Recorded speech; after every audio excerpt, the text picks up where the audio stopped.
तो जरा बात करते हैं वादी कश्मीर की, जिसे हम ये कहते हैं कि ये जनाब खूबसूरत जगह है और यहाँ पर सयाहों को लाने की कोशिश की जा रही है, लेकिन सयाह आते आते परेशान भी है और सवाल भी उठा रहे हैं। सवाल इंतजामिया से उठा रहे हैं, क्योंकि लाल चौक से हारवन तक जब आप जाकर देखेंगे तो कहीं पर भी आपने वो निजाम नहीं देखा होगा जिसे आप श्रीनगर म्युनिसिपल कॉरपोरेशन की कमजोरी माने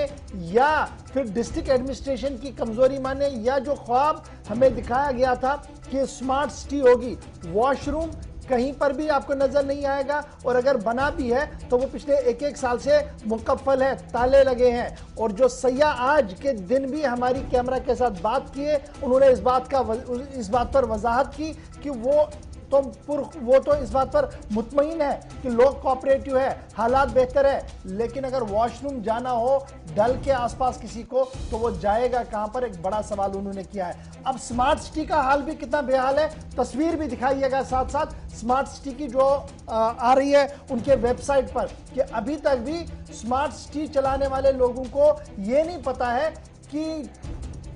चीफ सेक्रेटरी साहब कब के यहां से चले गए हैं, बीवीआर सुब्रमण्यम साहब। और आज भी स्मार्ट सिटी की ऑफिशियल वेबसाइट पर बीवीआर सुब्रमण्यम साहब चीफ सेक्रेटरी है, जहां का ऑफिस का निजाम ये हो कि चीफ सेक्रेटरी का फोटो अभी भी लगा हो, वहां निजाम और सुपर सिटी या स्मार्ट सिटी कैसे बनेगी, एक बड़ा सवाल है। सीधे चलते हैं जी, जमशीद हमारे साथ इस वक्त अमजद खान ज्वाइन कर चुके हैं। अमजद, बहुत शुक्रिया जी ज्वाइन करने के लिए। सबसे पहले जरा वेबसाइट की बात, क्योंकि बड़ा सवाल यह है, जब हम स्मार्ट सिटी का ख्वाब देखते हैं तो अक्सर हर कोई आदमी वेबसाइट पर क्लिक करता है। आज कितने बजे आपने क्लिक किया, क्या कुछ देखा, और उसके बाद जरा बुनियादी खबर पर भी आइएगा जल्दी से।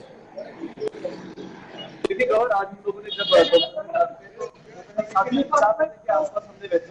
कुछ डेटा देखना था, डेटा तो दिखा नहीं, लेकिन उसके साथ हमें जो सबसे बड़ी चौंका देने वाली चीज दिखी वो ये थी कि स्मार्ट सिटी की वेबसाइट तो बहुत सजाई धजाई हुई थी, लेकिन ऑफिशियल शायद ये भूल चुके हैं कि हमारे चीफ सेक्रेटरी बीवीआर सुब्रमण्यम कब का अपना ऑफिस छोड़कर चले गए हैं। जम्मू कश्मीर से दिल्ली की तरफ उनकी रवानगी हो चुकी है, लेकिन अभी तक उनकी तस्वीर वहीं पर नहीं हुई है। जिन स्मार्ट सिटी ऑफिस के ऑफिसर्स को यही नहीं मालूम कि हमारी तस्वीरें किस तरह की चल रही है, वो स्मार्ट सिटी की तस्वीर किस तरह से श्रीनगर की बदलेंगे, ये सबसे बड़ा सवाल है पहला। दूसरा सवाल जो हमारी बुनियादी खबर आज की है कि जम्मू कश्मीर आने वाले जितने भी सैलानी हैं उन्हें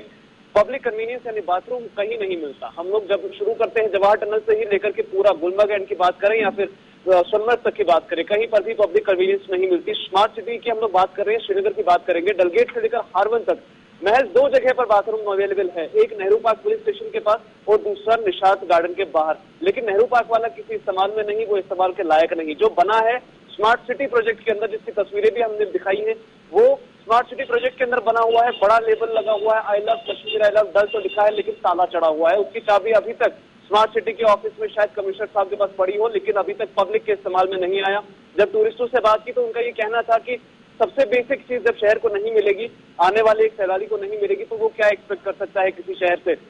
खूबसूरती ही सब कुछ नहीं होती, लोगों की मेहमान नवाजी सब कुछ नहीं होती, बेसिक जो मिलने वाली फैसिलिटीज है वो सबसे बड़ी बात होती है। हम लोग दिल्ली से आते हैं, मुंबई से आते हैं, यहाँ पर बाथरूम तक नहीं मिलता, तो इस शहर में आने का क्या फायदा। वही बात वहाँ के एक लोकल निवासी ने भी कहा कि लोगों को हमें अपने घरों में लेके जाना पड़ता है, वहां पर हम उनकी मदद करते हैं कि आप भी बाथरूम जाइए। जब वो लोग कोशिश करें कि यहाँ पर आके डल के किनारे कहीं पे बाथरूम ढूंढे तो कहीं नजर नहीं आती। लेकिन इसमें अमजद, ये बड़ा सवाल है, सयाह तो अपनी जगह, मकामी लोग भी तो जाते हैं और डल के आसपास इतना ज्यादा रश रहता है,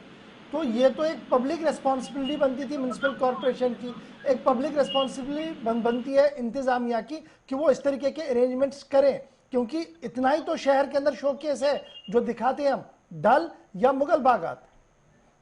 देखिए गौर, जब हम लोग पूरे ही स्ट्रेच की बात करें, डल की जब हम बात करते हैं वो सिर्फ मुगल गार्डन के लिए नहीं बल्कि हमारे वीवीआईपी एरिया के लिए भी फेमस है, जिसमें हम लोग गुक्कार पर चाहे हम लोग हमारे फॉर्मर चीफ मिनिस्टर के रेजिडेंस की बात करें या फिर उसके आगे जाकर के राजभवन की बात करें, सारी रौनक शहर की उसी तरफ है। आप उसके जब थोड़ा सा नीचे आए, ना उसी रोड पे कहीं पे कोई पब्लिक कन्वीनियंस की अवेलेबिलिटी है, ना नीचे की तरफ सैलानी जहाँ पर आते हैं, जहाँ पर टूरिस्ट आते हैं, लोकल लोग उस सड़कों से गुजरते हैं, वहां पर भी कहीं पर किसी तरह की कोई पब्लिक वॉशरूम की अवेलेबिलिटी है। अगर है भी, उसकी हालत इतनी खस्ता हो चुकी है कि वहां पर कोई दरवाजा भी नहीं खोल सकता। लेकिन यही हालत की वजह जो है जिम्मेदार या तो श्रीनगर म्युनिसिपल कॉर्पोरेशन को ठहराएं या फिर lakes and waterways development authority को ठहराएं या फिर उसके साथ साथ हम बात करें स्मार्ट सिटी प्रोजेक्ट की, क्योंकि स्मार्ट सिटी के नाम पर बहुत बड़ा डंका पीटा गया है। अभी तो शहर के अंदर हाईटेक लाइटें लगाएंगे, ऑटोमेटेड सिस्टम्स लगाएंगे, एक छोटा सा दरवाजा बाथरूम का नहीं लगा पा रहे हैं स्मार्ट सिटी वाले। हाईटेक सिस्टम्स की एक्सपेक्टेशन क्या ही करे लोग। पिछले एक साल से डल के किनारे एक बाथरूम बन रहा है, जो एक बाथरूम है पूरी तरह से उसमें अलग अलग जगह पर टैगिंग लगी हुई है कि यहाँ पर व्हीलचेयर वाले लोग आएंगे, यहाँ पर लेडीज जाएंगी, यहाँ पर जेंट्स जाएंगे,